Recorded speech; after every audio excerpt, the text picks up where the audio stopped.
the White House couldn't handle the Libya disaster any worse, you thought wrong. You are not going to believe what President Obama just said. He told The Daily Show's Jon Stewart, in reference to the killings in Libya, that when 4 Americans get killed, it is not optimal.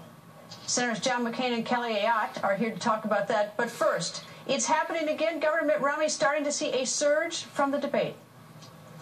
By the way, the new Gallup poll is out, and it's Romney +7. This is not yet the full rolling in of the debate this week. This does not yet include, that's a 7-day rolling average. Romney is 52-45 over Obama in the rolling Gallup daily tracking. So I think, Obama, you need to keep talking about these binders, and you need to keep talking about Big Bird. You need to keep talking about these insulting, infantile, irrelevant things. You see, what President Obama has been trying to do from the spring on is not to offer the country a vision forward. Is not to say, here's how we get out of debt, here's how we grow the economy, but just don't like Mitt Romney. He's basically trying to disqualify his opponent. With this sea of negativity, he's trying to distract this country. He's trying to divide this country, pitting people against each other.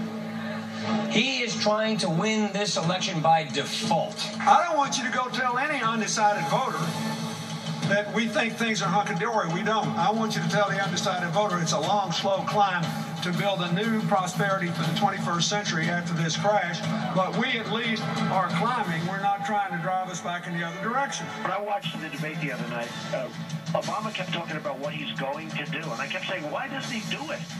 He doesn't do anything. He does things that are negative, like Obamacare. You say to yourself, he talks, but nothing happens, and the country is in a very, very bad state. I did not want to do this again.